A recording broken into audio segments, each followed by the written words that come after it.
بسم اللہ الرحمن الرحیم۔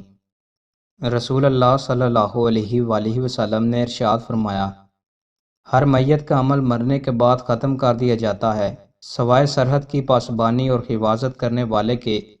اس کا عمل اس کے لیے قیامت تک بڑھتا رہے گا اور قبر کے فتنہ سے وہ مامون کر دیا جائے گا۔ رسول اللہ صلی اللہ علیہ وآلہ وسلم نے ارشاد فرمایا، جو آدمی غصے کو پی جاتا ہے اور غصہ کرنے پر قادر بھی ہوتا ہے، اللہ اس کے دل کو ایمان سے بھر دیتا ہے۔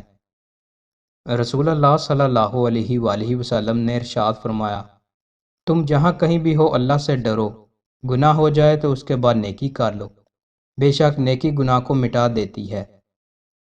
رسول اللہ صلی اللہ علیہ وآلہ وسلم نے ارشاد فرمایا، جو شخص اس یقین کے ساتھ فوت ہوا کہ اللہ تعالیٰ کے سوا کوئی عبادت کے لائق نہیں، وہ جنت میں داخل ہوگا۔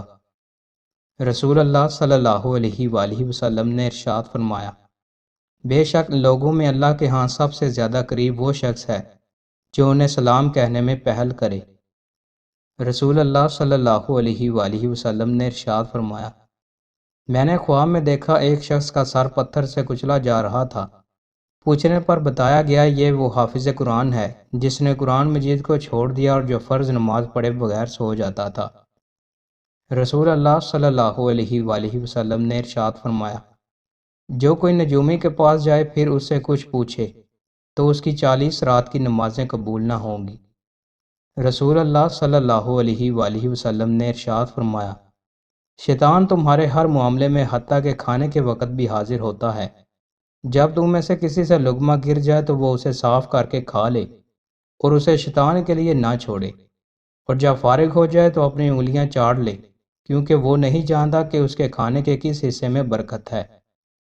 رسول اللہ صلی اللہ علیہ وآلہ وسلم نے ارشاد فرمایا، اللہ تعالیٰ غیرت مند ہے اور بے شک مومن بھی غیرت مند ہے، اور اللہ کی غیرت یہ ہے کہ مومن اللہ کی حرام کردہ چیز کا ارتکاب نہ کرے۔